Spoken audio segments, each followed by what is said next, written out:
سے مجھ پر نازل ہوگا وہ میری نبوت کو منوانے کا ایک دلیل بن جائے گی، میری نبوت کو تسلیم کرانے کی ایک آیت بن جائے گی، ایک معجزہ بن جائے گا، ایک دلیل بن جائے گی۔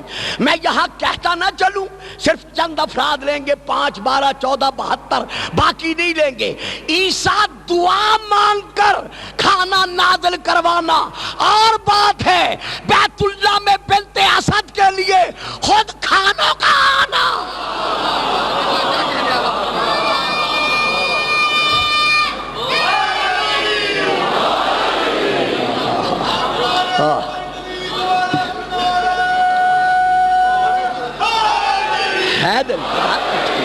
جن دنوں میں علی بستے ہیں اپنی محبت کا ثبوت دیتے ہوئے پہلے مومن سے لے کر آخری مومن تک جہاں جہاں سوال جاری ہے، جگر کی توانائیوں کو اکٹھا کرتے ہوئے نعرہ سلامت رہو، یہ جوانیاں سب کی سلامت رہیں۔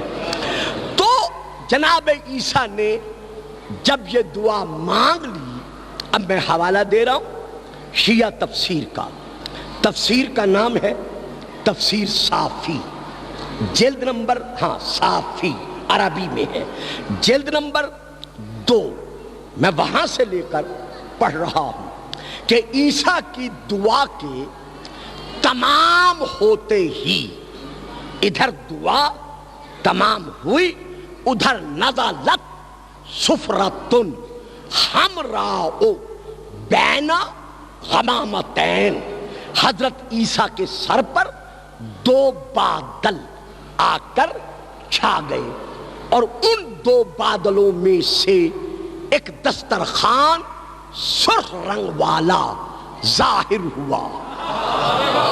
جناب عیسیٰ نے اس مائدہ کو، دسترخوان کو اپنے سامنے رکھا، ثم کشف المندیل عنہا، پھر حضرت عیسیٰ نے اس مائدہ کے اوپر سے سرخ رنگ کا رومال جو تھا وہ ہٹایا۔ جب ہٹایا تو کیا دیکھا؟ فَإِذَنْ هِيَ سَمْكَةٌ مَشْوِيَّةٌ، کہ وہاں بھنی ہوئی ایک مچھلی تھی، اس مچھلی کے سر کی طرف سرکہ تھا، اس کی دم کی طرف نمک تھا، اس مچھلی کے ساتھ شہد، پنیر، بھنا ہوا گوشت، بھنی ہوئی سبزی اور 5 روٹیاں تھیں۔ یار غلط ٹائم پہ آئے ہو، آئندہ اس طرح مت آیا کرو، درود پڑھیں، صلوات۔ اس میں شہد، اس میں روغن اور اس میں 5 روٹیاں تھی۔ بڑی میں نے تفسیریں دیکھی ہیں، جہاں بھی یہ ذکر ہے وہاں یہی ہے کہ 5 روٹیاں تھیں۔ یہ لکھ کر آگے کسی نے کچھ نہیں لکھا، بس اب میرا ایمان کہتا ہے کہ 5 روٹیاں اللہ نے بھیج کر شاید عیسیٰ سے یہی منوایا کہ 5 کے وسیلے سے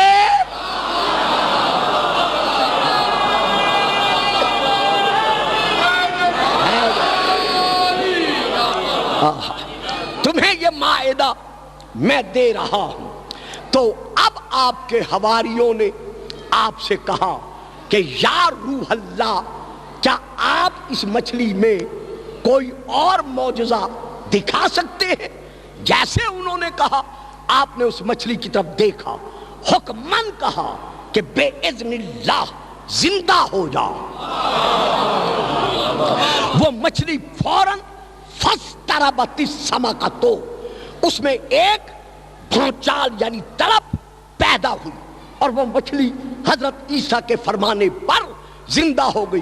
پھر فرمایا کہ اپنی اصلی حالت پر جیسے نازل ہوئی تھی، پھر پلا نبی ہے، عیسیٰ جیسے نبی کا بھی نبی ہے، اس کے معجزے پر شک کیسے کیا جا سکتا ہے؟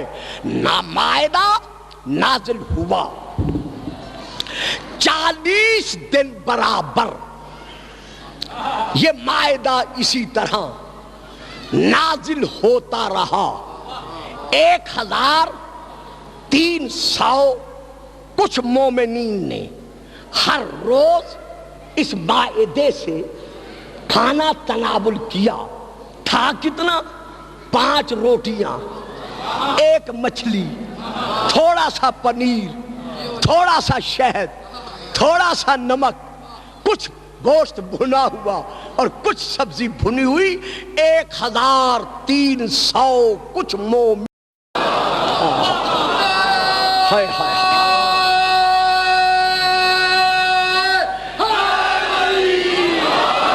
میرے شہزادوں، گلفام کا فکرہ لے لو جو میں دے رہا ہوں. جیسے نازل ہوا تھا ویسے کا ویسا بچہ رہ جاتا تھا. تو اب کہنے دیجئے گلفام کو کہ جناب عیسیٰ پر نازل ہونے والا مائدہ 1300 کچھ مومنین کے کھانے کے باوجود اپنی اصلی حالت پر بچا رہے تو اعتراض نہیں کرتے. اور اگر دعوت ذوالعشیرہ میں دودھ کا پیالہ بچا رہے. ہائے ہائے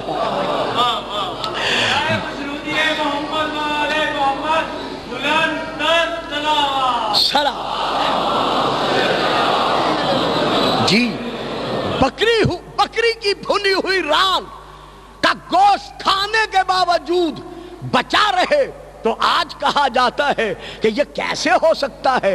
بھائی جب وہاں ہو سکتا ہے تو خدیجہ کے ہاتھ کا پکایا ہوا کھانا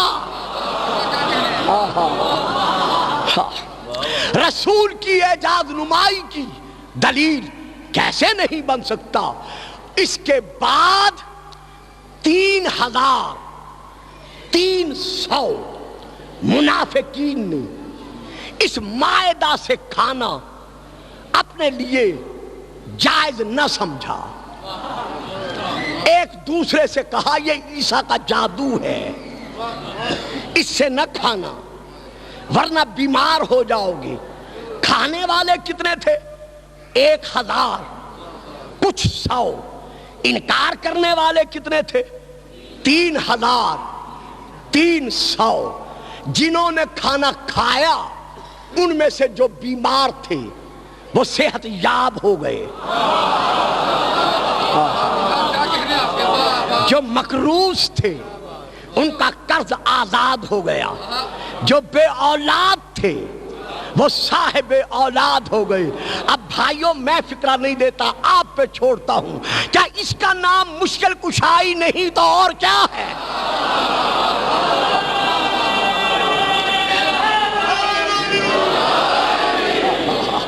تو مائدہ نازل کس نے کیا؟ اللہ نے. نازل کس نے کرایا؟ عیسیٰ نے. یہیں تک تو میں نے لانا تھا جہاں آپ چپ کر گئے ہیں. مائدہ نازل کس نے کیا؟ اللہ نے. نازل کس نے کرایا؟ عیسیٰ نے. معلوم ہوا عیسیٰ اللہ سے اپنی امت کو مائدہ یعنی رزق دلوا رہا ہے.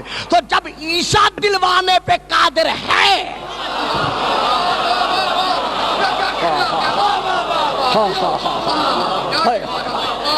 تو پھر محمد و آل محمد رزق دلوانے پر یا دینے پر حق کے قدرت کیسے نہیں رکھتے؟ جب منافقوں نے یہ کھانا نہ کھایا، تعداد میں گو زیادہ تھے، 40 دن حضرت عیسیٰ ان کا انتظار کرتے رہے. جب 40 دنوں میں برابر وہ یہ کہتے رہے کہ یہ عیسیٰ کا جادو ہے، یہ معجزہ نہیں ہے، تو 40ویں دن آپ نے آسمان کی طرف دیکھا، کہا یا اللہ تو جانتا ہے کہ یہ میری صفوں میں بیٹھ کر میری مخالفت کر رہے ہیں. اب وہ لوگ اٹھے، اپنے اپنے گھروں میں گئے. جب رات کو بستروں پر سوئے انسانی شکل میں تھے، انسانی صورت میں تھے، یعنی انسان تھے. فَأَصْبَحُوا خَنَازِيرَ. جب صبح کو بستروں سے اٹھے تو وہ مسخ ہو چکے تھے، خنزیر بن چکے تھے. گھر کے رہنے والے انہیں دیکھ کر ڈر کر بیوی بچے، مائیں، بہنیں، عزیز، اقارب سب ڈر کر بھاگ گئے۔ معلوم ہوا جو بھی معجز نما کے معجزے کا منکر ہو،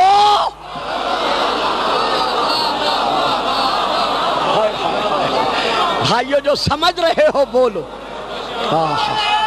جیتے رہو۔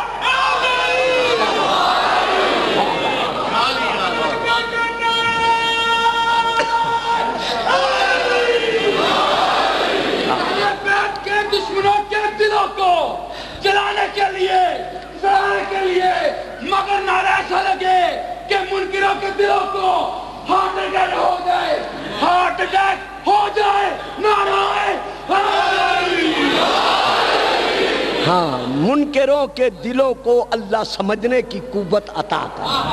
یہاں ہم کسی کو بد دعا کرنے نہیں آتے، بلکہ ہر ایک کو سیدھا راستہ دکھانے آتے ہیں۔ مل کے نعرہ حیدری جیتے رہیں جی۔ تو وہ جب صبح کو اٹھے فَأَصْبَحُوا خَنَازِيرَ، وہ خنزیر بن چکے تھے۔ اب میری یہ بات جو اب میں دے رہا ہوں، اللہ کرے گا سارے لے لیں گے، کیونکہ آپ نے دعاؤں کے سائے میں مجھے پالا ہے۔ جو نہیں لے سکیں گے میری ان سے گزارش ہے کہ وہ میری بات داد دینے والوں سے بعد میں ضرور پوچھیں جو میں دے رہا ہوں۔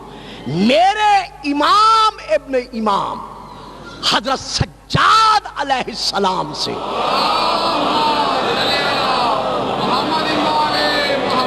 آپ کے ایک صحابی نے عرض کیا تھا، مولا جب سابقہ نبیوں کی امتیں جب ان کے حق میں منافق بنی تو اللہ نے ان کے چہروں کو مسخ کر دیا، کسی کو ریچھ، کسی کو بندر، کسی کو خنزیر، کسی کو کچھ بنا دیا۔ تو ہمارے نبی کی امت میں بھی تو ایسے ہیں جن کا ذکر قرآن میں اللہ نے منافقوں کے اعتبار سے بار بار کیا ہے، اور اب بھی ہے۔ تو اللہ نے ان کو مسخ کیوں نہیں کیا؟ میرے امام فرماتے ہیں تجھے معلوم نہیں، آدم سے لے کر عیسیٰ تک اللہ نے کسی نبی کے لیے یہ کلمات آیت کی صورت میں ادا نہیں کیے جو میرے جد کے لیے ادا کیے ہیں۔ وہ کیا ہیں؟ وَمَا أَرْسَلْنَاكَ إِلَّا رَحْمَةً لِلْعَالَمِينَ، ہم نے نہیں بھیجا تجھ کو مگر عالمین کے لیے رحمت بنا کر۔ جس طرح وہ رحمان ہے کافروں کے لیے بھی، مشرکوں کے لیے بھی، مومنوں کے لیے بھی، یہاں اس دنیا میں وہ ہر ایک کے لیے رحمان ہے۔ وہ شیطان کو بھی دے رہا ہے، اس نے آدم کو بھی بخشا ہے، وہ نمرود کو بھی دیتا رہا، اس نے ابراہیم کو بھی عطا کیا، وہ موسیٰ کو بھی نوازتا رہا، اس نے فرعون کو بھی دے دیا، وہ ابو جہل کو بھی دیتا رہا، وہ مجھے محمد کو بھی نوازتا رہا۔ اب گلفام فکرہ کہتا ہے کہ کبھی نہ کہا کرو کہ اگر یزید بھٹکا ہوا تھا، پھٹکارا ہوا تھا، لعنت اللہ تھا، تو اللہ نے اس کو یہ دنیاوی نعمتیں کیوں بخشی تھی جب اللہ شیطان کو دے رہا ہے؟